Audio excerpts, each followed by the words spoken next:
मैं सारे जी रेफरेंस इकट्ठे रखूंगा आज, क्योंकि आज मेरे पास टाइम नहीं है रेफरेंस को बारी बारी रखने के लिए। ये जनाब जी तफसीर है जलालैन की, तफसीरुल जलालैन नहीं, इब्ने अब्बास, sorry my bad, this is Abbas, तफसीर अल मनाकिब, तफसीर इब्ने अब्बास, ठीक है। ये बताती है, this verse was revealed about Talha, जैसा कि मैंने कहा था, तलहा इब्ने Ubaidullah, who had in mind to marry Aisha after the death of Prophet PBUH. Lo, that your open declaration and intention to marry Prophet's wife after the death in Allah's sight would be enormity. This is enormous sin which merits severe punishment. So Talha ने openly declare किया था कि वो मोहम्मद की बीवी आयशा से शादी करेगा जब आयशा मर जाएगी, तो ये आयत उतरी थी। ये है इब्ने अब्बास। अगर हम देखते हैं असबाबुल नजूल बाय वहदी, असबाबुल नजूल का मतलब है रीजन, एक वजह, एक आयत के आने की वजह। इसके अंदर भी अगर हम देखें तो हमें यही बताता है, the prophet Allah bless him give him peace was upset because of this and the verse was revealed. क्या अपसेट था कि याकूब फलाना फलाना ने, who related to the messenger of Allah bless him and give him peace, was once eating with a companion when he had one of them touched the hand of Aisha who was with them. So this is another narration, किसी ने आयशा के हाथ को touch कर लिया था, ठीक है, और वहां पे मोहम्मद को, रसूल को बड़ा बुरा लगा था। Atta related that Ibn Abbas said, one of the nobles of Quraysh said, I would marry Aisha. One of the nobles of Quraysh, Quraish के मुअज्जिजीन में से किसी एक ने बोला था कि मैं आयशा के साथ शादी करूंगा if Muhammad, Allah bless him give him peace, were to die, जब मोहम्मद मर जाए। And so Allah related this आया एंड रिवील्ड दिस वर्स, तो लिहाजा फिर अल्लाह ने ये आया और ये वर्स रिवील कर दी।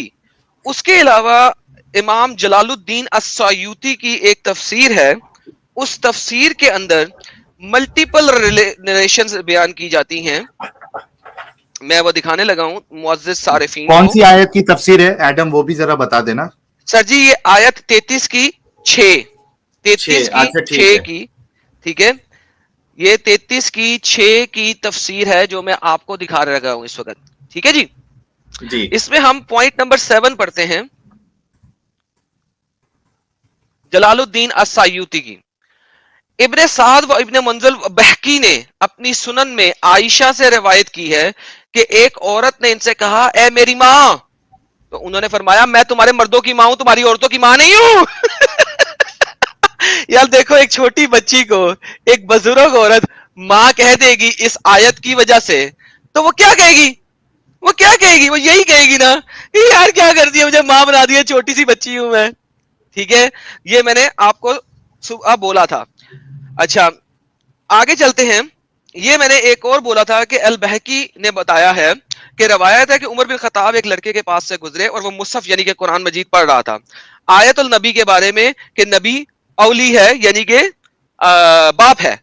उमर ने फरमाया, ए लड़के, अब लहम को मिटा दे, यानी कि वह हुआ अब लहम, एंड जो नबी है वो बाप है, इसको मिटा दे। इसने कहा ये अबी का मुसहफ है, यू नो, आपको पता है उबय इब्ने अबी, ठीक है, मुसहफ है।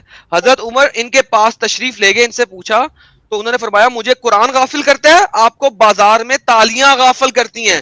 तो अबी ने उसे कहा, उमर को, उमर ये इसने उमर के ऊपर यानी कि आवाज कसी है, जिसे हम कहते हैं ना कि जिस वक्त मैं कुरान पढ़ रहा था ना उस वक्त तुम बाजार की तालियों से गाफिल हो रहे थे, मुझे मत कुरान सिखाओ, मुझे पता है कि मोहम्मद ने क्या कहा है। उबई ने मानने से इनकार कर दिया था। पॉइंट नंबर 10 में वो बताता है कि इब्ने अब्बास से भी रवायत है और ये भी अल बहकी और अल फरियाबी के अंदर लिखी हुई है। रवायत है कि वो आती यूं पढ़ते थे कि अन्नबी औली बिल मोमिनीन, कि नबी जो है मोमिनीन का बाप है, ये नबी मोमिनों के साथ खौफ इनके नफ्सों से भी ज्यादा ताल्लुक रखता है और आपके बाप है और नबी की ही मोमिनों की ही बातें हैं।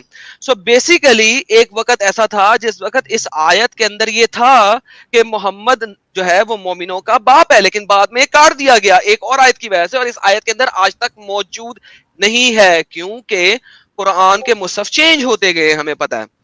इसी तरह एक और रवायत है कि इस आयत को पढ़ते हुए आयत अल नबी औली बिल मोमिनीन यानी कि मोमिनीन के बाप हैं, और ये अल फरियाबी व इब्ने शबी व इब्ने जुरैर, इब्ने मुंदिर व इब्ने अबी हातिम ने मुजाहिद से भी रवायत की है। एक और रवायत है अकरमा से कि पहली किरात में यूं था कि आयतुल नबी अल औली बिल मोमिनीन, यानी कि नबी जो है वो मोमिनीन के बाप हैं।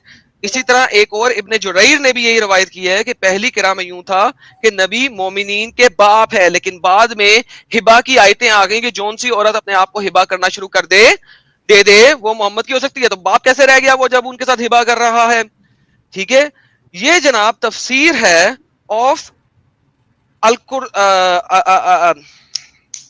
दुरे मंसूर, जो कि मंसूब की जाती है जनाब ए हजरत अल कुर्तबी के साथ, जलालुद्दीन अल कुर्तबी के साथ। अच्छा, मैं आपको एक और जलालुद्दीन अल कुर्तबी की एक और आयत का दिखाने लगा हूं, ताकि आप लोग को महसूस होए और पता लगे कि ये एक जगह पे नहीं, 3 जगह मैंने आपको पहले दिखाई हैं। अब मैं आपको दिखा रहा हूं आयत 33 की 53 की तफसीर अल कुर्तुबी, सॉरी दारुल मंशूर, जो कि जलालुद्दीन अल कुर्तुबी से है। इसका पॉइंट हम देखते हैं कि इसके अंदर भी उन्होंने यही पॉइंट रखा है। ओ, ये तो मैं इब्ने कसीर ले आया, सॉरी, माय बैड। भाई लोगों, ये आपके सामने इस वक्त इब्ने कसीर है। इब्ने कसीर ने भी यहाँ पे सेंटर में यही बताया हुआ है कि यहाँ पे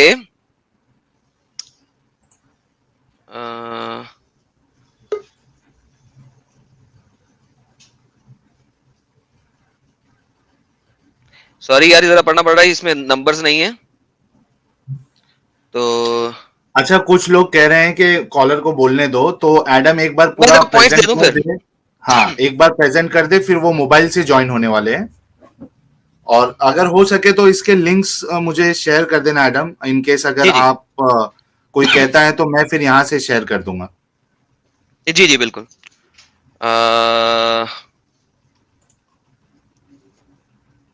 किधर गया यार?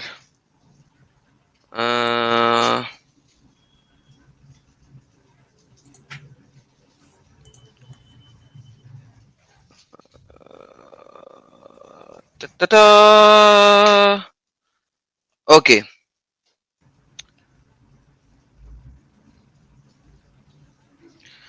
किसी शख्स ने आपकी किसी बीवी से आपके बाद निकाह करने का इरादा किया होगा, इस आयत में यह हराम कर दिया गया है। ठीक है, यहां पे कुर्तबी ने पूरा वाकया नहीं बताया, बल्कि इस तरीके से उस चीज को थोड़ा सा रेफर किया हुआ है।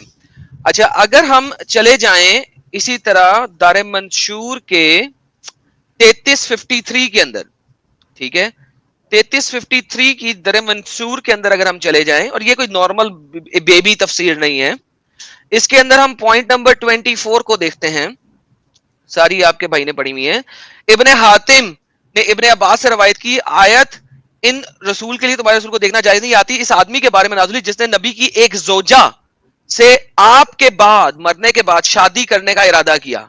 सुफियान ने कहा वो जोजा हजरत आयशा थी, वो जोजा हजरत आयशा थी। पॉइंट नंबर 28 को देखते हैं। अब्दुल रजाक ने भी बताया कि तलहा जो है उसने कहा था कि नबी की वफात होगी तो मैं आयशा से शादी कर लूंगा, और ये आयत नाजिल हुई।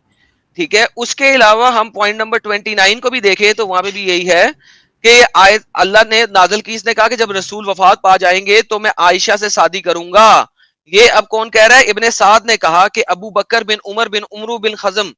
ठीक है, यानी मल्टीपल लोगों ने कहा कि यार आयशा से शादी कर लेंगे। अल बहकी ने सुनन इब्ने अब्बास से भी रवायत की है कि नबी के साहब में से एक शख्स ने कहा अगर रसूल वफात पा गए तो मैं आयशा से शादी कर लूंगा, या उम्मे सलमा से, या आयशा या उम्मे सलमा में से किसी एक से शादी कर लूंगा।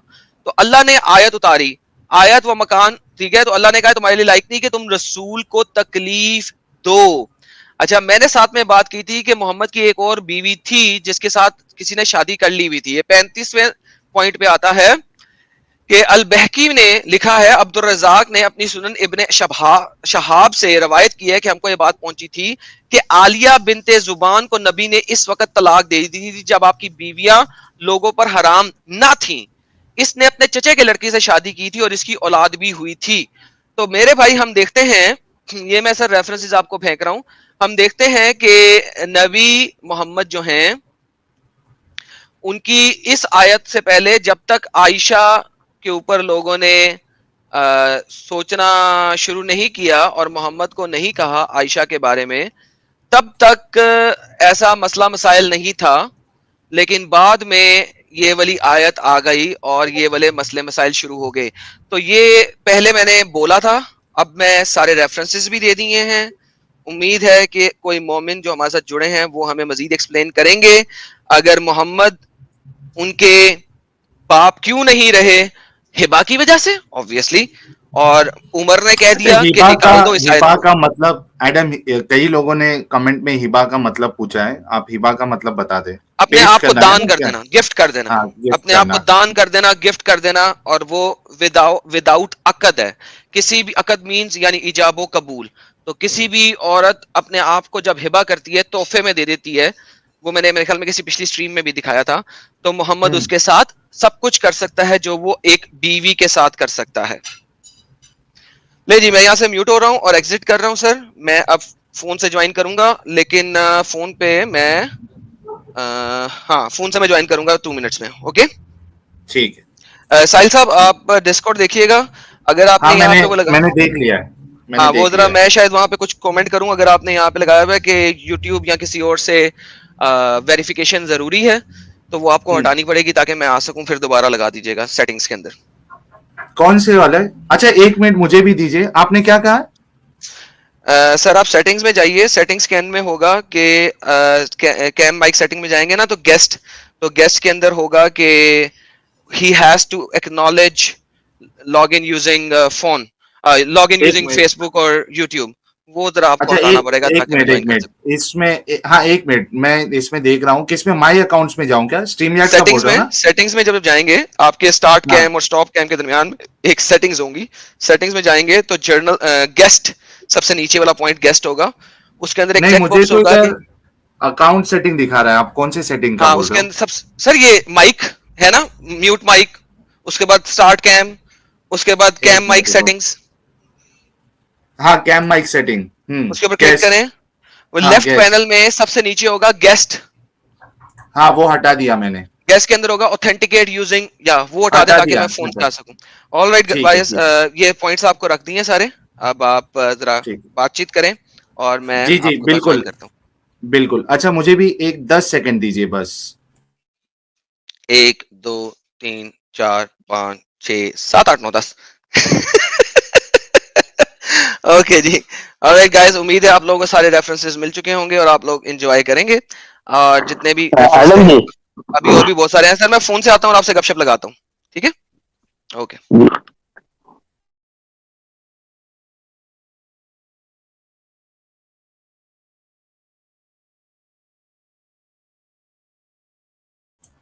चलिए दोस्तों, एडम अभी फोन से ज्वाइन करने वाले हैं। मुझे पता है एडम गिनती कर रहे थे 1 2 3 4 5 6 7 8, लेकिन उन्होंने गलत सेकंड गिना है। अब्दुल हमीद भाई, आप कुछ कह रहे थे? नहीं, मैं असल में ये कहना चाह रहा था कि ये जितना भी कैलकुलेशन आप लोग कर रहे हैं और उसके बाद में जब ये डिस्कशन होता है, तो जैसे मैंने आपके भी काफी स्ट्रीम देखे, वो इंसानियत का सफर वगैरह के, जो आप बुलाते हैं गेस्ट को, जी। तो वो कैसे एक मुस्लिम हुए। लेकिन ये with in the Muslim community एक नई चीज शुरू हुई है आपके स्ट्रीम से, कि वो हिस्ट्री जो पूरी बताई गई वो क्वेश्चन मार्क है। हम्म। फिर जब दिन शुरू होता है तो फिर वही हिस्ट्री की सारी बातें सामने है। जैसे अभी भी जो बातें हो रही है, आयशा की उम्र और वो आयत का नाजिल होना 33-55 का, और ये हिस्ट्री क्वेश्चन मार्क है। फिर डिस्कशन भी वही है, उसी को डिफेंस करना है। नहीं तो इससे देखिए, इससे साबित ये करना चाह रहे हैं, यानी जैसे कि आप अगर किसी और का तरीका कहोगे, वो कहेगा कि हिस्ट्री क्वेश्चन मार्क में, तो उसका एक अलग तरीका है, वो आपको अलग एंगल से बताएगा कि ये चीज सही नहीं है। अब हम जो चीज ले रहे हैं, हम एक अलग एंगल से बता रहे हैं कि ठीक है, अगर हम हिस्ट्री को या हदीसों को सही भी मानते हैं, मोहम्मद साहब जो है वो वाकई में एक शख्स थे जिनके ऊपर ये सब चीजें जिंदगी गुजरी है, अगर हम उसे सच भी मानते तो भी उस हिसाब से भी जो है वो इस्लाम जो है सच्चा साबित या अच्छा साबित नहीं हो रहा है। तो हर एक की अब्दुल हमीद भाई, हर एक का अलग अलग तरीका है समझने का और बताने का। किसी और का कुछ और तरीका हो सकता है, हमारा कुछ और तरीका है। मसला ये है कि हम जिस तरीके से बात कर रहे हैं, बता रहे हैं, क्या उस तरीके से भी वो चीज सही साबित या गलत साबित हो रही है या नहीं हो रही है। असल चीज ये है, और आप देख रहे हो कि उससे भी साबित हो रहा है कि वो गलत है, जो जो चीजें हम दिखाने की कोशिश कर रहे हैं। नहीं, लॉजिक और रीजनिंग में तो मैं आपको बता दिया कि आपकी बात को अगर फेस वैल्यू पे लेना है, लॉजिकल रीजनिंग पे लेना है, तो वो बातें हर जगह पे माकूल नजर आती है। जी। लेकिन इस सेटअप में आदमी ने क्या करना है फिर? अब वो ऑलरेडी अब्दुल हमीद भाई, हमारा डिस्कशन इस पे ऑलरेडी हो चुका है। जी जी इस जी। पे हमारा डिस्कशन ऑलरेडी हो चुका है। या तो वही बात है ना कि या तो आप मुनाफिकत वाली जिंदगी गुजारो, कि यार जैसा किसी के घर में प्रॉब्लम है, जैसे आपके घर में प्रॉब्लम है, तो फिर वही चीज है कि छुपाते हुए फिरो या कोई रास्ता निकालो। और दूसरी चीज ये भी है, दूसरा एंगल ये है कि क्या मैं बिना रिलीजन के रह सकता हूँ, जिंदगी गुजार सकता हूँ या नहीं गुजार सकता हूँ। अगर गुजार सकता हूं तो वो मेरे जैसा बन जाएगा जिसको रिलीजन की जरूरत नहीं, नहीं है। असल में हो क्या रहा साहिल भाई, आप जिस आइडियोलॉजी को क्रिटिसाइज कर रहे हैं, वो क्रिटिसाइज करने के बाद वो चीज अगर कहीं दुरुस्त लगती भी है, तो उस आइडियोलॉजी का सब्स्टिट्यूट दे नहीं रहे आप। नहीं तो जरूरी नहीं है ना यार। एक मतलब एक बीमारी, एक कैंसर से आदमी जूझ रहा है, अब वो बोल रहा है कि मुझे कैंसर से निकलने के लिए मुझे एड्स दे दो आप, तो ही मैं कैंसर से निकलूंगा। ये क्या बात हो गई यार। अरे तू कैंसर से निकल जा, बाद में देखेंगे, तेरा काम अच्छा होना है, तुझे दूसरी बीमारी लेने की जरूरत क्या है भाई। अगर मैं इस एंगल से देखूं तो जवाब सीधा है, आपको अपनी बीमारी से निकलना है। आप ये क्यों देख रहे हो कि जब तक दूसरी बीमारी आप मुझे नहीं दिखाओगे तब तक मैं इस बीमारी से मैं इसकी दवा या इलाज नहीं करना चाहूंगा। ये तो कोई बात नहीं है ना यार। इतना तो समझ में आ रहा है कि ये वाकई में एक बीमारी है। आप समझ रहे हैं अब्दुल हमीद भाई मैं क्या कह रहा हूं। जी जी, समझ रहा हूं, मैं आपकी बात समझ रहा हूं। हाँ। वो प्रैक्टिकली फिटिंग कराने के लिए मैं कयास आरैया में लगा हूं अभी। लेकिन ये तो है कि ये बीमारी आपको नजर आ गई और आपको क्रेडिट देना पड़ेगा कि यानी ये जो बीमारी आपको समझ में आई है तो वो उसकी वजह क्या है, ये तो लोगों को बताना पड़ेगा आपको। जी जी जी, एडम जी आ गए। हाँ नहीं, आप एडम जी तो आ गए, लेकिन आप कुछ तो बताइए हमारे दर्शक को भी कि ये बीमारी कैसे समझ में आई कि ये बीमारी है। क्योंकि आप जो पहले जिस तरीके से शुरुआत में आप आते थे हमारी स्ट्रीम में, आपका लहजा अलग होता था, आपके आर्गुमेंट्स अलग होते थे, which has totally changed. Now we see that we see a new Abdul Hamid भाई। और मोमिनुन भाई तो गायब है, वो मेरे ख्याल से 1-1.5 महीने से गायब है। अच्छा, ये अभी जो आए थे वो अल्हम्दुलिल्लाह वो मोमिन नहीं थे क्यों? नहीं, वो जो पुराने वाले एक मोमिनुन मालूम है जो आते थे। जी जी जी, बकरी छोड़ते थे वो। हाँ हाँ हाँ, वो वाले मोमिनुन भाई गायब है, अब पता नहीं वो कहाँ चले गए। तो कुछ जी। बताइए कि क्या ऐसा हुआ जिसकी बुनियाद पे आज आपकी थिंकिंग जो है वो टोटली चेंज हो गई है और आप सब्स्टिट्यूट का प्लान कर रहे हैं। आप सोच रहे हैं कि मैं घर पे किस तरीके से इसको डील करूं। क्या वजह रही, कुछ तो बताइए ताकि फिर लोगों को भी समझ में आए। वो और एक करेंगे ना मैं उस पे दो सुपर चैट ले लेता हूँ। गोपाल जी ने 100 रुपीज का कंट्रीब्यूशन किया है। साहिल जी नमस्कार, गुड जॉब आपकी। नीरज अत्री जी आपका वीडियो देखा, बहुत बहुत शुक्रिया Gopal ji for the contribution. इसी तरीके से आप लोग चैनल को सपोर्ट करते रहिए। भरत जी भी हमेशा कंट्रीब्यूट करते हैं। साहिल भाई इस्लाम तो गयो, एडम भाई इस्लाम के लिए महाकाल है, एडम भाई पूरे इस्लाम को खा जाएंगे। बहुत बहुत शुक्रिया भरत जी। देखिए हमारी दावत जो है ना वो सिंपल है कि जो इलॉजिकल चीजें लगती है, जो गलत लगती है, वो हम आपके सामने पेश करते हैं। अब आपको चाहिए कि आप देखें और उसको डिसाइड करें कि आपको क्या करना है आगे। कोई फोर्स नहीं है। अच्छा एडम सीकर जी, आपकी एक बार आवाज टेस्ट कर लेते हैं, फिर माई जी से हम बात करेंगे इस मसले पर। अनम्यूट कर लीजिए एडम जी। जी मेरी आवाज आ रही है सर? जी बिल्कुल आ रही है, बिल्कुल आ रही है। जी मेरी आवाज आ रही है सर? आ रही है सर।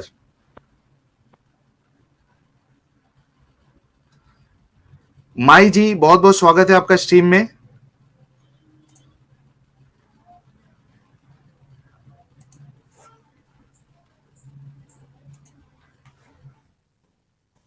माई जी, क्या आपको आवाज आ रही है? MY जी,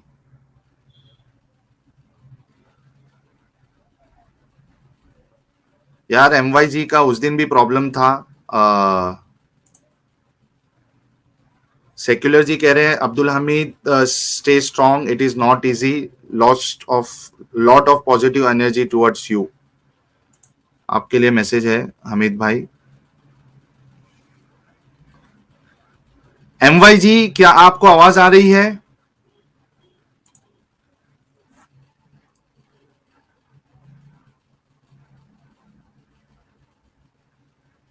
MY जी का शायद कोई मसला है। दोस्तों, जितने मुस्लिम व्यूअर्स हमें देख रहे हैं, मैं उनसे रिक्वेस्ट करना चाहता हूं कि टॉपिक बड़ा सिंपल है, कोई कॉम्प्लेक्सिटी इसमें नहीं है, बिल्कुल आसान सी चीज है, उसका आपको जवाब देना है। क्योंकि अभी तक ये टॉपिक के बारे में 2 घंटा 35 मिनट हो गई है, ये एक्चुअल टॉपिक पे कोई मोमिन ने आके जवाब नहीं दिया है। तो हमें नेक्स्ट स्ट्रीम भी जो है, नेक्स्ट इसका सेकेंड एपिसोड करना पड़ेगा, क्योंकि एक्चुअल टॉपिक पे अभी तक बात नहीं हुई है। मैं समझना चाहता हूं हमारे मोमिन भाई से कि कैसे वो इस बारे में सोचते हैं। MY जी को मैं फिर से ले लेता हूं। हेलो। MY जी, बहुत बहुत स्वागत है। शुक्रिया। मेरी आवाज आ रही है आपको? जी बिल्कुल आ रही है। हाँ। सर, मैं ये कह रहा था कि जो पिछली बार हमारी डिस्कस अधूरी रह गई थी, वो चोर वाला मसला जो था। यार मतलब आज इस मसले पे बात होने ही नहीं वाली है। नहीं, बिल्कुल इस मसले पे भी बात करेंगे, लेकिन उसको मैं पहले क्लियर कर दूं, जो हमारी बात ठीक अधूरी है, रह गई थी। मैं 15 मिनट का मौका दे रहा हूं, उसमें जितनी बात भी क्लियर हो जाएगी, उसके बाद फिर हम इस मसले पे बात करेंगे। 11:37 हुए हैं, आप अपनी बात को शुरू करें। जी बिल्कुल। उसी हदीस में जिसमें ये चोर का मसला था कि एक अंडा चुराए तो उसका हाथ काट लेना, एक रस्सी चुराए तो उसका हाथ काट लेना, उसके आगे जो है बयान है कि अंडे से मुराद हेलमेट है, और रस्सी, ठीक है। उस रस्सी से मुराद वो रस्सी है जिसके उस वक्त में कीमत कई दिरहम होती थी। कुछ दिरहम? कुछ दिरहम होती थी। कुछ दिरहम बोले तो 5 दिरहम, 10 दिरहम, कुछ भी पकड़ सकते हैं। लेकिन उसी हदीस में आगे पीछे आपको कई जगह पे आपको रेफरेंस मिलेगा कि हजरत आयशा का फरमान है कि जो मिकदार बताई गई है 3 दिरहम है। 3 दिरहम से कम नहीं होनी चाहिए, 3 दिरहम से ज्यादा होनी चाहिए। ठीक है।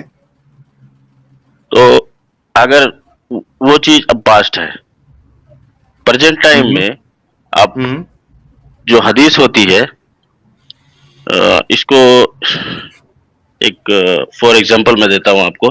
जैसे मिसाल के तौर पे आप 10 साल पहले क्या थे, क्या कर रहे थे, फिर आपने 5 साल पहले फिर क्या करा, 1 साल पहले क्या करा, आपने कल क्या करा, क्या आप उसको बदल सकते हैं?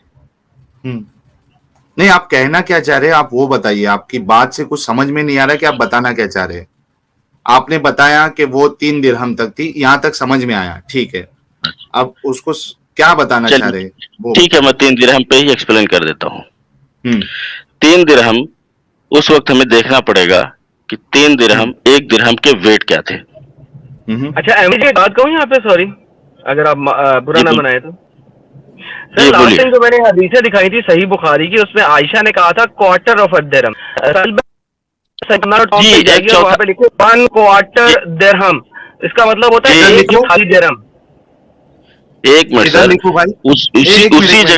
उसी जगह पे वहां पे लिखे 1.com पे जाएं, सर्च इंजन के ऊपर लिखे 1 क्वार्टर दिरहम। 1 मिनट, 1 क्वार्टर दिरहम, ठीक है। सही बुखारी की हदीस नजर आएगी जिसमें आयशा बोल रही है कि उसकी 1 क्वार्टर ऑफ अ दिरहम होनी चाहिए। एक सुनन नसाई की है। एक मिनट सर, 1 मिनट, मैं आपको बता रहा हूँ। आप sunnah.com पे जाइए, हदीस निकालिए बुखारी शरीफ, उसमें किताबुल हुदूद होगा।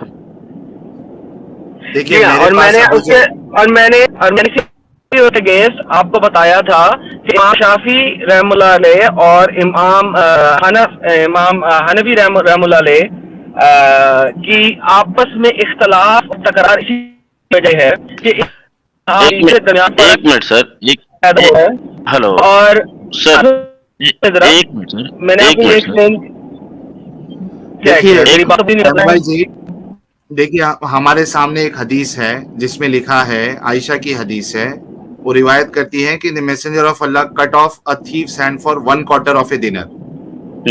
एक चौथाई दिरहम। हाँ, 3 दिरहम नहीं, 1/4 है। एक चौथाई दिरहम। अब मैं आपको बोल रहा हूँ किताबुल हुदूद निकालिए। ठीक, इस हदीस के बारे में आप क्या कहेंगे, पहले ये बताइए। जी दूध कौन बनाता है मुझे बताइए। एक हदीस नहीं है, जी जी, एक हदीस नहीं, करीब आप क्या 18 कहेंगे? हदीसें मिलेंगी, आप करीब 18-19 हदीसें मिलेंगी ऐसे लाइन से आपको। मैं ये कह रहा हूँ कि एक चीज मैं आपको बता दूं क्लियरली कि मैंने आपसे एक सवाल किया, आप 5 साल के पहले क्या कर रहे थे वो आपको याद होगा, 1 साल के पहले आप क्या कर रहे थे वो भी आपको याद होगा, कल आप क्या कर रहे थे वो भी आपको याद होगा, लेकिन वो आपका पास्ट है, हिस्ट्री है, आप उसको बदल सकते हैं? आप यार बताना क्या चाह रहे वो नहीं बता रहे हो यार। जब से मैं इतना क्लियरली बता रहा हूँ, आपके ही ऊपर एग्जांपल मैं दे रहा हूँ कि वो पास्ट है, हिस्ट्री आप बदल सकते हैं? नहीं बदल सकते। तो भाई बोलना क्या चाहते हो? एक हिस्ट्री जो होता है वो कानून नहीं होता, लॉ नहीं होता। हिस्ट्री में कानून होता है, हिस्ट्री कानून नहीं लॉ क्या होता है? Law, okay. अब मैं दो दीजिएगा एक मिनट, क्योंकि पूरी बात सर मुझे समझ लग गई है, रिपीट किया था, सुन ले पूरी बात हो जानी चाहिए, पूरी बात हो जानी, ये गलत बात, ये गलत बात। ताकि आप मुफस्सल जवाब दे सकें, ताकि आप मुफस्सल जवाब सकें। जरा सुन लें प्लीज, आपकी मेहरबानी, मेरे से बोलने में आसान होगा अगर आप सुन लें। अच्छा बोलिएगा। अच्छा भाई जी, एडम आपकी बात पे कुछ एडिशनल वो बोल रहे हैं, आप फिर पूरा मुकम्मल जवाब दीजिए उसका। ठीक है एडम, बोलो। ठीक है, बोलिए सर। हाँ देखिए सर, इसलिए अहादीस जो है वो दूध पनिशमेंट स्टेप्स नहीं करती, इसी वजह से आपके पास शरिया है। शरिया आपके फिक्र को मानते हैं, उसका शरिया आपके पास शरिया देने वाली कुतुब है। एक इमाम शाफी की शरिया किताब है जो आपको हदूद पनिशमेंट्स के ऊपर बताती हैं। इसी तरह आपके पास दूसरी किताब है हदया, जो कि इमाम अबू हनीफा की तरफ से आई है आपके पास, और वो शरिया पनिशमेंट बताते हैं। वो लोग हैं जो कि इन हदीसों के ऊपर तकरार करके, लड़ाई करके देख के आप इवेंचुअली हदूद पनिशमेंट बता रहे हैं। मैं नहीं बता सकते। एक डिबेट हुई थी डेविड वुड की, आपके एक बहुत बड़े स्कॉलर के साथ, जिसका नाम उस्मान इब्न फारूक, ठीक है, उसने डेविड वुड को वहां खड़े खड़े कहा था, तुम्हें किस कहा कि इब्न कतीर के थ्रू मैं शरिया ले सकता हूं, तुमने अगर मुझे ये चीज आनी है किसी शरिया की किताब में से बताओ। मैंने आपको लास्ट टाइम शरिया किताब में से दिखाया था हदूद पनिशमेंट और कितनी चोरी के ऊपर हदूद पनिशमेंट। आज आप दो का आपस में तकरार दिखा रहे हैं, इसी तकरार को तो इन लोगों ने सॉल्व किया है, तो आप वो नई चीज नहीं बता रहे। और ये जो कहानी कि आपको 5 साल बाद याद नहीं है या हुआ था या नहीं हुआ, ये भाई नहीं, के ऊपर मोहम्मद की हिस्टोरिकल इवेंट्स के ऊपर ये लोग शरिया क्रिएट करते हैं और उन्होंने कर दिया हुआ है। आप मैं शरिया को चेंज आज नहीं कर सकते, कौन कर सकता है? उतने ही बड़े स्कॉलर जो कि इसके ऊपर नया इम्प्लीमेंटेशन लेके आए, अभी तक कोई नहीं है। Thank you so very much. ठीक है, सुन अब ठीक है, मैं ये कह रहा हूं कि हिस्ट्री जो होती है वो कानून नहीं होता, लेकिन हिस्ट्री में कानून होता है। उस वक्त जो मैंने किताब का नाम बताया, जो आप पनिशमेंट हुदूद की बात करें, मैं उसी किताब का नाम ले रहा हूं, किताबुल हुदूद। बुखारी में ही है ये चैप्टर है, किताबुल हुदूद करके। ये नहीं, आप हदूद किताब नहीं है, ये चैप्टर का नाम है जो कि बुखारी का है। It is not a punishment, it is not a Sharia. Please make a differentiation between the two. तो ठीक है, चलिए शरिया आप लेते हैं, आप किताब खोलिए बाहर शरीयत। ओके खोले। किताब, मैं तो इस वक्त नहीं खोल सकता ना, किताबुल हदाया को खोले, वॉल्यूम नंबर 2 खोले और उसके अंदर स्टीलिंग बाब चोरी के बाब खोले, अभी खोले आपको हाँ। समझ आएगा। हाँ, बहार शरीयत खोलिए ना आप, यार तो बहार मैंने कहा शरीयत खोलिए, बुक खोलो नंबर ना, 9। मैं तो फोन पे हूँ, अरे मैं तो कर रहा हूँ। मैं वही चीज तो मेरे पास भी है प्रॉब्लम ना, तो इसलिए मैं मैं भी मोबाइल पे ही लगा लाइव हूँ। स्ट्रीम में दिखे, पिछली लाइव स्ट्रीम चलिए में ठीक। दिखा दिया हुआ है। हाँ, तो मैं भी आपको कह रहा हूँ वही चीज आप कंप्यूटर पे खोल सकते हैं ना, कंप्यूटर की स्क्रीन पे वो चीज आप खोल सकते हैं ना, उसमें चैप्टर अच्छा है, तो इनको बताया मैं मैं क्या पेज कह रहा नंबर हूँ। बता रहा हूँ। आप कंप्यूटर पे खोलिए, स्क्रीन ओपन कीजिए, बहार शरीयत किताब का नाम है, पेज और नंबर बहारे 85 से शरीयत लेकर। किसने किया है? मुझे बहारे शरीयत से किया है, जो ओरिजिनल किताबें उनके ऊपर आओ ना, किसकी लिखी हुई है? इमाम अबू हनीफा की है, इमाम शाफी की क्या है, इमाम की है, इमाम मालिक किसकी है? आप उसके फर्स्ट पेज में देख लीजिए कि कौन लिखा है कौन नहीं लिखा है। भाई मैं भाई आपको शरिया की पता होना बात कर चाहिए ना। रहा हूँ, मैं शरिया की ही बात कर रहा हूँ, मैं भी शरिया की ही बात कर रहा हूँ। कहना की बात बोलिए नहीं किताब कर का रहे नाम हैं। बोलिए। आप मुझे हदीसों की किताब दे रहे हैं, हाँ? आप मुझे एक हदीसों की किताब दे रहे हैं, उसमें एक चैप्टर कर रहे हैं, मैं शरिया की बात कर रहा हूँ, दो डिफरेंट चीजें हैं। आपको मुसलमान मैं के अमीन होके भी पता ही नहीं है कि हदीस में और इस्लाम में फर्क होता है। मैं आपको बता रहा हूँ, आप नहीं समझ रहे हैं। मैं अच्छा बहार एक मिनट शरीयत एक का नाम मिनट ले रहा हूँ, शरिया एक की मिनट एक किताब मिनट बता रहा हूँ, फिर भी बोल रहे हैं भाई आप शरिया की भाई किताब नहीं भाई दे रहे एक हो मुझे। मिनट एक मिनट नाम एक ही मिनट उसका मेरे शरीयत है, फिर भी बोल रहे हो भाई। नहीं शरीयत दे रहे हो। अरे सुनो ना यार, मैं क्या म्यूट हूँ हाँ, क्या? आपको आवाज नहीं आ रही है? माई जी, नहीं नहीं बोलिए आप जी। जिस बहार शरीयत की बात कर रहे हो वो लिखा किसने? देखो, हाँ, किसने लिखा 17 होगा of its बोलिए। volume were written by Amjad Ali Azmi, a disciple हाँ, of Ahmad Raza Khan। यार हाँ, आपको बताया जा रहा है हिदाया, जो कि अबू हनीफा, जिसके खुद मुकल्लिद ये अहमद रजा खान और अहमद अमजद अली आजमी है, आपको हनीफा की, अबू हनीफा की किताब से बताया जा रहा है और आप हवाला दे रहे हो अहमद रजा खान और उसके शागिर्द का। भाई साहब, यार एक एक एक कुछ तो एक मिनट, दिमाग एक लगाओ। मिनट, दिमाग लगा रहे हैं हम। ये देखिए, मुकल्लिद है। एक मिनट, अहमद रजा एक खान जो मिनट, है, सुनो मेरा एक सवाल मिनट। सुन ले पहले। अहमद रजा खान जो है ये मुकल्लिद है या मुज्तहिद है? कौन? अहमद रजा खान और उनके जो स्टूडेंट्स है, ये हम्म। मुकल्लिद है या मुज्तहिद है? एमवाई जी, सवाल आपने जवाब नहीं दिया। मुकल्लिद है या मुस्तहिद है, ये मैं समझा नहीं। अहमद, आपको देखिए यही तो सबसे बड़ा मसला है ना, नहीं कि तो मुझे उसको आपको मुकल्लिद वो होता है, सुनिए मेरी बात, हम्म, मुकल्लिद जो है ना वो जाहिल होता है। हम्म, मुकल्लिद जो है वो मुज्तहिद के पीछे चलता है। हम्म। जैसे ठीक है। जैसे मुज्तहिद कहता जाएगा वैसे हम्म। वैसे उसको मानना है, वो अपना दिमाग नहीं चला सकता, उसको कुरान हाँ, हदीस ठीक समझ है। में नहीं आता। इसको हाँ, कहते ठीक हैं है। मुकल्लिद। और हम्म, जिसकी आप बात कर रहे हैं हम्म, अहमद रजा खान और उनके स्टूडेंट की, वो हम्म। दोनों जो है इमाम अबू हनीफा के मुकल्लिद है। और हाँ, एडम ने ठीक जो है। हवाला दिया है वो इमाम अबू हनीफा की किताब से दिया है। तो आप सुनिए, ये अहमद, सुनो सुनो सुनो, मैं मेरी बात मैं कंप्लीट आपकी होने दो। आप जो है इमाम अबू हनीफा के ऊपर अहमद रजा खान और उनके जो स्टूडेंट है उनको आप फौकियत नहीं दे सकते, प्रेफरेंस नहीं दे सकते हो। नहीं, जहाँ फतवे की बात आएगी हम बिल्कुल देंगे ना, जो हमारी आंखों के सामने रहेगा। कैसे? वहीं से तो जब उठा वो खुद करके लेके मुकल्लिद आए है। हैं। भाई भाई वो वहीं से तो मुकल्लिद है। वही, अरे तो उन्हीं की किताबों से तो ये हवाला देते हैं, कौन? इमाम अहमद रजा। तो बताइए वो कौन सी किताब का, हिदाया का कौन सा रेफरेंस है, बता दीजिए, मसला ही खत्म।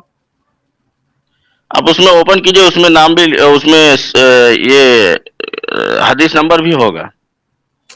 अरे यार मैं कह रहा हूं कि आपकी जिम्मेदारी है ना, आप ये देख आधा अधूरा चीज करके क्यों आते हैं? पूरा आपको लेके आना चाहिए। बताइए इसका पेज नंबर क्या है? 85, पेज एटी नंबर फाइव से 85। चले जाइए। हाँ, ये सीधा खुलेगा पेज नंबर 85? क्या मालूम, तो आइडिया यार नहीं आप है। कहाँ से देख के आए हो? मैं किताब में पढ़ा हूँ, बहार शरीयत पढ़ा हूँ, इसके लिए मैं आपको बता रहा हूँ। नहीं तो प्रॉपर रेफरेंस लेके आइए ना आप जब बात प्रॉपर, करने के लिए मैं आते हो आपको सर। पेज नंबर बता रहा हूँ, आपको चैप्टर पेज बता रहा नंबर हूँ, लेकिन आपको मैं किताब नहीं। पे, भाई पेज नंबर बता रहे हो तो या तो उसका स्कैन शेयर कर दो आप।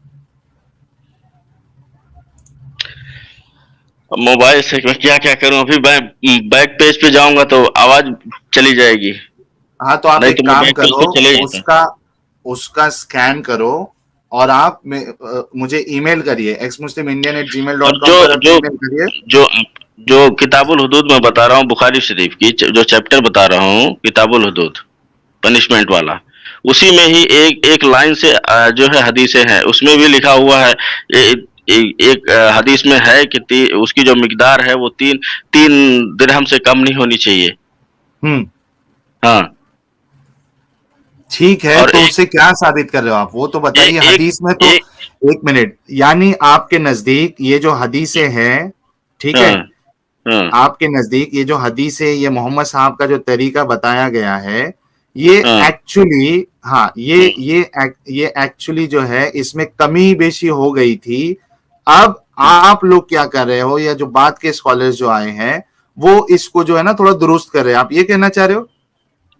नहीं, मैं हदीस की आप इसको नहीं ढूंढ पा रहे तो मैं हदीस का ही बात कर रहा हूँ, मैं बुखारी शरीफ की हम्म। बात कर रहा हूँ। हाँ तो इस पे उसमें बताइए ना, ये हदीस आपके उसमें सामने है, क्या कहेंगे? उसमें भी आगे आप जब ये चैप्टर खोलेंगे किताबुल हुदूद, उसी में आपको मिल जाएगा, ये हदीस भी मिल जाएगी कि उसकी मिकदार जो है 3 दिरहम होनी चाहिए, 3 दिरहम से ऊपर होनी चाहिए, 3 दिरहम से नीचे रहेगी तो उसका हाथ नहीं काटा जाएगा। भाई मैं ये कह रहा हूं कि ये आपके सामने जो हदीस है उसके बारे में आपका क्या कहना है? भाई यही हदीस की उधर भी है ना, कुरान में कई आयतें मनसूख की गई हैं, क्यों मनसूख की गई हैं? अच्छा, इसकी बुनियाद पे जितने लोगों के हाथ कटे उनका क्या? कितने लोगों के हाथ कटे हैं? मुझे नहीं पता। एक औरत के हाथ कटे हैं, हाँ तो एक एक, चोर के अच्छा हाथ मतलब, कटे हैं। एक मिनट, एक औरत और एक चोर के हाथ कटे हैं, मतलब वो उससे कोई फर्क नहीं पड़ता आपके नजदीक? आपको क्या फर्क पड़ता है, मुझे ये बताइए कि कीमत अगर ज्यादा है तो? मैं ये उतने कह रहा हूं कि उतने इस पैसे के लिए हदीस तो की, आदमी आज आज आज आदमी एक आदमी का मिनट, गला काट देता है। अब यहाँ तो नहीं खाली नहीं, बात हाथ काटने की हो रही है। अच्छा खाली, यार किसी के हाथ काट देने से उसकी जिंदगी बर्बाद हो जाती है, आप बोल रहे हो कि कुछ फर्क नहीं पड़ता है?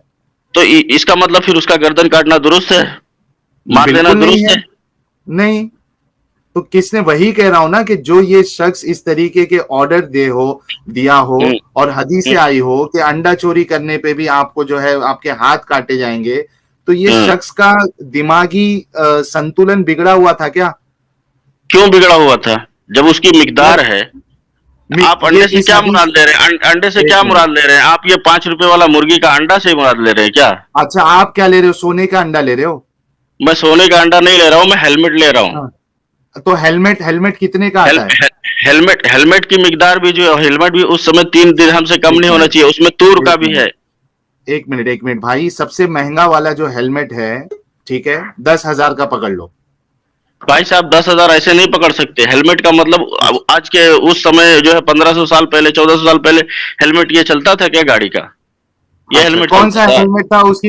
अच्छा 3 दिरहम जो है उसकी, उसका उसका जो, अगर आप 3 दिरहम, चलो थोड़ी देर के लिए मैं ले लेता हूँ 3 दिरहम, हाँ ठीक है। हाँ। हाँ आप हम्म। बताइए उसकी वैल्यू कितनी है? एक दिरहम कितने वेट का होता था? 6.1 ग्राम का एक दिरहम होता है। भाई उसकी वैल्यू कितनी है, उसका आज के तारीख में वैल्यू बताओ। आप एक ग्राम सोने का वैल्यू कितना है? कितना है 1 ग्राम का? इस समय 48,500 है। भाई वो दस 10 ग्राम का है। मैं 10 ग्राम की बात कर रहा हूँ, 1 ग्राम का 48,150 हुआ। 4800 ना, 4,800। जी, 1 ग्राम हाँ का तीन दिन, हाँ एक हाँ हाँ, ग्राम का। सुनो सुनो, हाँ हाँ। 1 दिरहम का 3,000, 4,800 रुपया। 3 दिरहम हम्म। का हो गया 12,000 रुपया, या 15,000 पकड़ लो। 6.1 ग्राम, 6.1 ग्राम का एक दिरहम होता है। 6.1 1 ग्राम। 6.1 ग्राम का 1 दिरहम होता है। यस। ठीक है, तो इसको इक्वल कीजिए, 18.3 ग्राम हो गए। हाँ 18.3 ग्राम को इंटू 4,000 करो, कितना हो रहा है? 48,050 रुपीज कितना हो गए? हाँ हाँ, कितना हो गया? कितने? 48,000 ना। हाँ तो आज की 48 तारीख में मैं वही हेलो हेलो हेलो हेलो 48,000 नहीं अरे भाई 4800 सोने का भी अंडा पकड़ लिया अगर तो क्या होने वाला है उसमें, रिजल्ट तो 4850 वही ना। रुपीज अंडा 18 into 18.3 4850 रुपीज into 18.3 एक मिनट 48 इंटू 18.3 रुको, ठीक है 87,000। चलो मैं तुम्हारी बात के साथ चलता जाता हूँ। 87,000 ठीक है। 87,000 के लोग गला काट देते हैं। भाई तो अच्छे सही काम करते हैं क्या?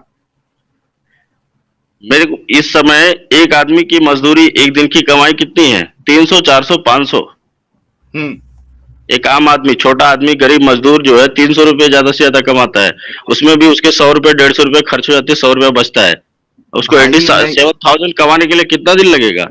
तो मैं क्या कह रहा हूं कि आज की तारीख में अगर कोई 87,000 रुपीज चोरी करता है तो क्या हाँ, उसके हाथ काट देने चाहिए? बिल्कुल काट देने चाहिए। यार यही तो मसला कितने है ना दिन की आप लोगों कमाई की उसकी थिंकिंग लेकर के के गया? साथ। नहीं, आप अपने हिसाब से सोच रहे हो, आप लाखों रुपए में खेलते होंगे, लेकिन एक गरीब आदमी 100 रुपए में, 100 रुपया भी वो दिन भर में कमाता है, 12 घंटे जब पसीना गिराता है तब वो जाकर के 100 रुपया कमाता है। वो 87,000 कितने दिन में कमा लेगा? तो उसके 87,000 जितने दिन में वो कमाता है, अगर कोई हाँ, 87,000 चोरी करता है तो क्या हाँ, उसके तो हाथ काट क्या देने करेगा चाहिए? वो? उसका क्या करेगा? वो गला काट देगा? तुम हाथ काटने की खाली आप बात कर रहे हैं। तो वो सही करता है या गलत करता है भाई? बिल्कुल सही करता है, इतने साल तक वो कमा करके रखा है, वो कितने साल में बचाया है, वो क्या करेगा वो? मतलब मतलब 87,000 अगर कोई चोरी करता है भाई तो उसका साहब, गला काट देना, उसका अगर अरे वो किसी का गला काट देता है तो वो सही है आपके हिसाब से? भाई 10-20 हजार रुपए लेकर के सुपारी देते हैं यहाँ पे, क्या नाम है, लोगों को मार देते हैं, वो सही रहता है? अरे मैं कहा उसको सही कह रहा हूँ, वो भी गलत है और आप भी गलत है। नहीं, आप केवल 87,000 और देख रहे हो दूसरा अपने एक बात नजरिए से। बताओ, एक मिनट, अपने अच्छा नजरिए तो से वो आप 87,000 देख रहे अच्छा हो ना, दूसरा लेकिन दूसरा उसको वो एक जगह दिरहम, पे, अपने जगह पे वो 100 रुपया एक कमा मिनट करके एक दिन में भाई 100 रुपया एम वाई बचा जी, करके दिखाओ, फिर उसके बाद में बोलो कि एक मिनट 87,000 मेरे लिए कोई अहमियत नहीं रखती। एक मिनट। और वो जो दिरहम है, एक मिनट, हाँ, वो जो उस वक्त का दिरहम है क्या वो सोने के होते थे? हाँ, बिल्कुल सोने के होते थे। थोड़ा इसका रेफरेंस देंगे आप? ये दिरहम और दिनार की किसमें बात हो रही होता है है? इनके लिए, सारी सब जरा मैंने एक लिंक शेयर किया है, वो दिखाइए इनको। एक मिनट ये प्राइवेट चैट में लिंक शेयर किया, जरा वो आप दिखाइए, दिरहम पढ़ की लीजिए। हिस्ट्री निकालिए। एक मिनट एक मिनट एक मिनट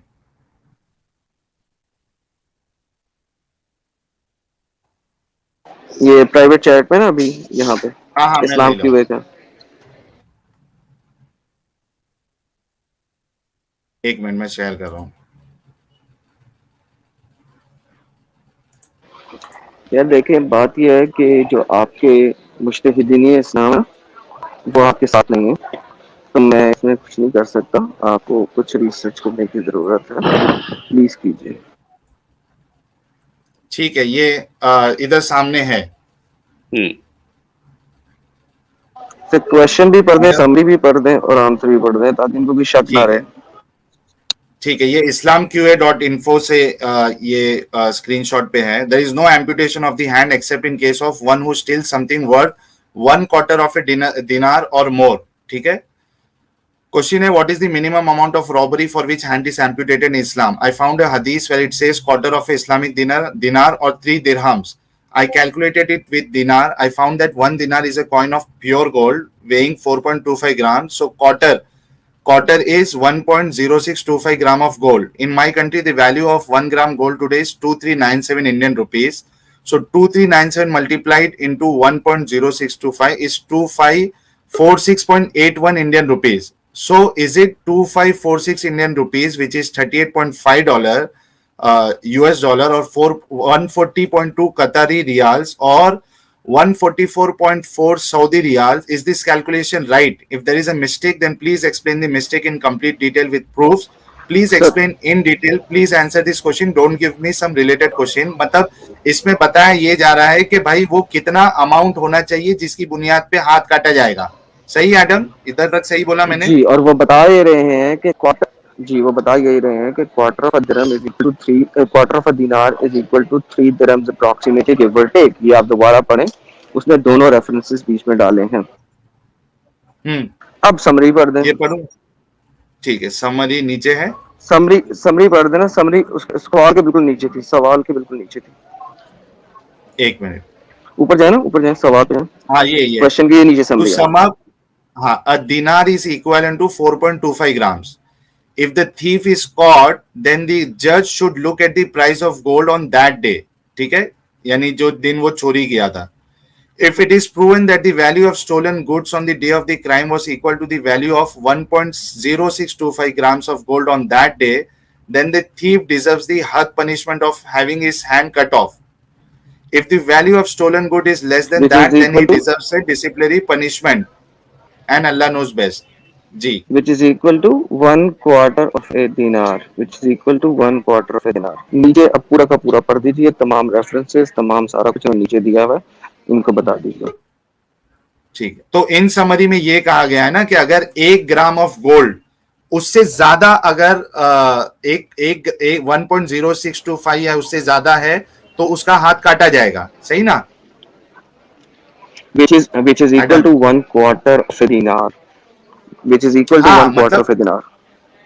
वही कह रहा हूं ना कि मतलब आज की तारीख में या जब भी, यानी आज की सिचुएशन में अगर मैं इस हदीस को देखूं और अगर उसको कैलकुलेशन करूं, जो कि इन्होंने पूरा गलत कैलकुलेशन बताया है, आज की तारीख के हिसाब से अगर कोई बंदा चोरी करता है जिसकी कीमत 1.0625 ग्राम ऑफ ए गोल्ड, यानी आज की तारीख में अगर 4000 की भी कोई चोरी करता है तो इस्लामिक कानून के हिसाब से या इन हदीसों के हिसाब से उसके हाथ कटना चाहिए।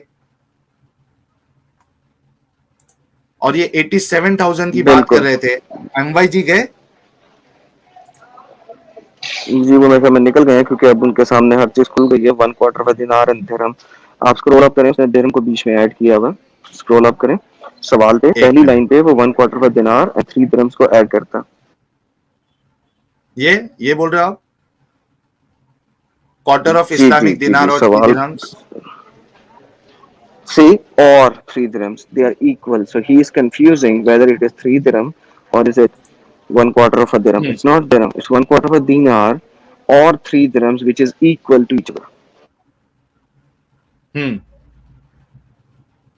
1 dinar or 3 dirhams, which is 1/4 of Islamic dinar, right?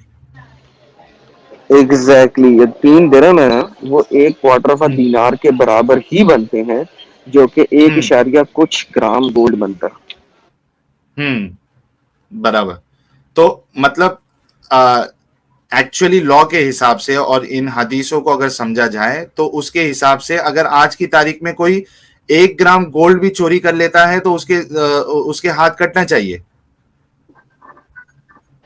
जी बिल्कुल, यानी कि आधी अंगूठी, वो भी बड़ी। और ये कह रहे हैं कि बहुत महंगी होगी। चलो मैंने हायर साइड पे एडम, मैंने हायर साइड पे 87,000 भी ले लिया है, तो ये कह रहे कि जिसके घर पे चोरी हुई वो अगर इसका गला भी काट दे तो कोई मुश्किल नहीं।